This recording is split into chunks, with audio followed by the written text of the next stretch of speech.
Hello friends, जैसा कि आप सभी जानते हैं कि हमारा फ्री आंसर राइटिंग इनिशिएटिव चल रहा है, जिसमें अगले 1 महीने तक लगातार हम GS2 पॉलिटी पूरा कंप्लीट करेंगे, फिर governance, social justice, international relation पर मूव करेंगे, फिर उसके बाद हमारा ethics GS4, then GS3, GS1, इस ऑर्डर में पूरा फ्री आंसर राइटिंग इनिशिएटिव हमारा है। और आप सभी जानते हैं कि 1 सितंबर 2025 से बनखेड़ी में सिविल सर्विस IAS IPS का बैच लॉन्च होने जा रहा है। डेमो क्लासेस 20 अगस्त से 27 अगस्त 2025 तक चल रही हैं, तो जल्द से जल्द आप कोर्स में एनरोल करें। तो आज का जो हमारा क्वेश्चन है वो है कि भाई what does fundamental right mean to you, and also discuss article 12 with case law.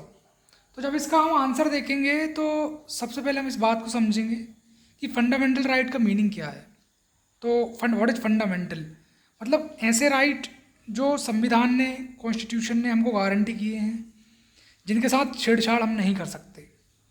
तो जैसे हमने पहले डिस्कस किया कि हमारे पास कॉन्स्टिट्यूशन है। कॉन्स्टिट्यूशन वही कि भाई जो सेट ऑफ लॉ हैं, रूल्स हैं, नियम कानून जिसे हमें फॉलो करना है।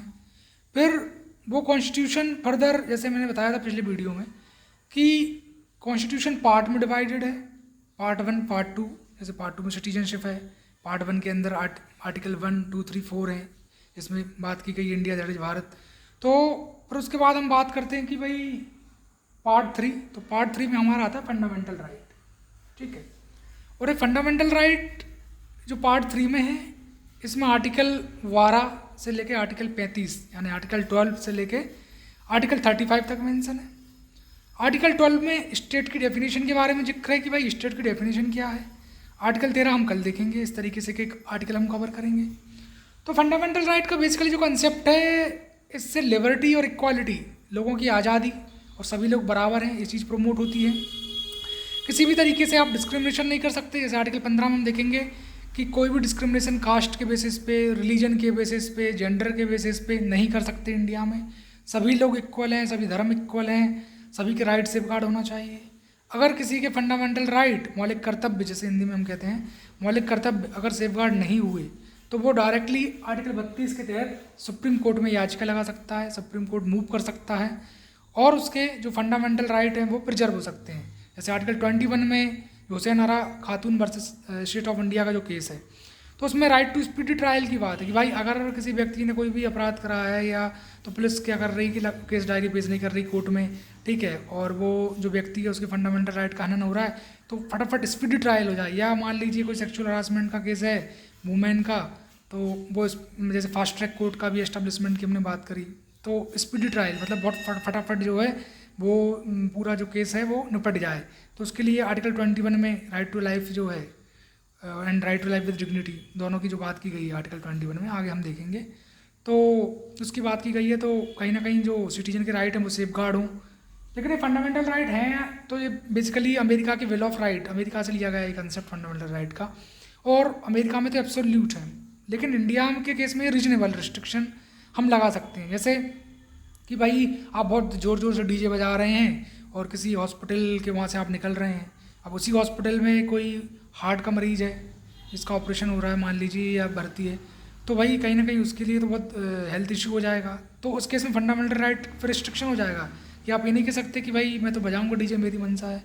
या फिर इंटरनल सिक्योरिटी, इंडिया की इंटरनल सिक्योरिटी का कोई मामला है, उस समय आपके कर्व हो सकते हैं फंडामेंटल राइट।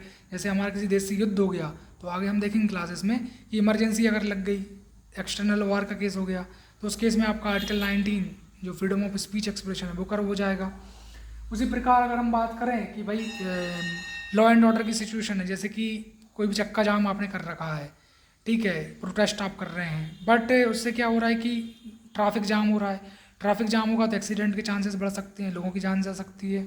और ट्रैफिक जाम से जो भी इकोनॉमिक लाइफ है, इकोनॉमिक एक्टिविटी है, ट्रांसपोर्टेशन का इशू है, मान लीजिए जो भी सामान एग्रीकल्चर एक्सपोर्ट हो रहा है, मीट है, ग्रेन है, ठीक है, सर्विस सेक्टर का ट्रांसपोर्टेशन हो रहा है, तो वो कर्व हो रहा है, इकोनॉमिक एक्टिविटी कर्व हो रही है। तो इस केस में आपके जो फंडामेंटल राइट है वो उस पर रिस्ट्रिक्शन स्टेट लगा सकता है, ठीक है।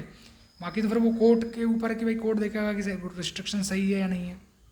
तो ये जस्टिसबल हैं, आप supreme court high court move कर सकते हैं फंडामेंटल राइट सेफ गार्ड के लिए।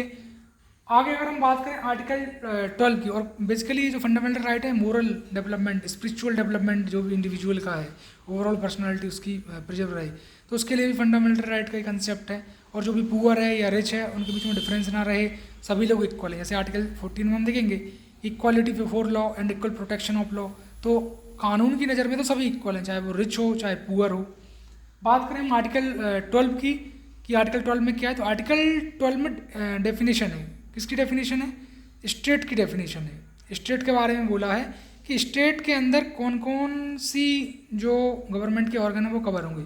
तो जैसे पार्लियामेंट हो गया, तो पार्लियामेंट संसद वो कवर है, पंचायत कवर है आपकी, म्यूनिसिपालिटी वो कवर है, स्टेट लेजिस्लेचर विधानसभा विधान परिषद वो कवर है।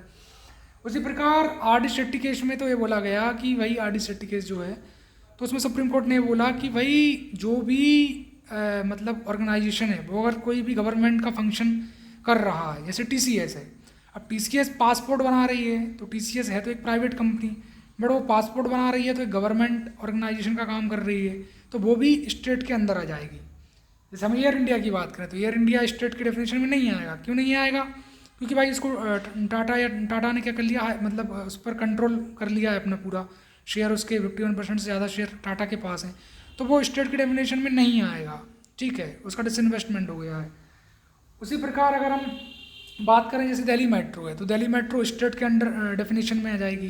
क्यों आ जाएगी? जैसे कि पब्लिक इंटरेस्ट लिटिगेशन फाइल हुई थी दिल्ली मेट्रो के लिए, क्योंकि उसमें पहले पब्लिक टॉयलेट नहीं हुआ करते थे।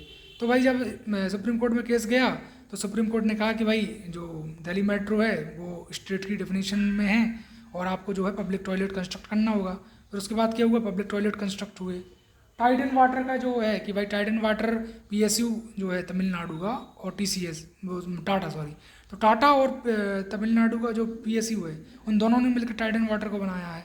तो टाइड एंड वाटर का कोई भी इशू अगर आएगा तो वो स्टेट के डेफिनेशन में है। कल के दिन कुछ भी अगर इशू होता है तो वो स्टेट के डेफिनेशन के अंडर ही आएगा।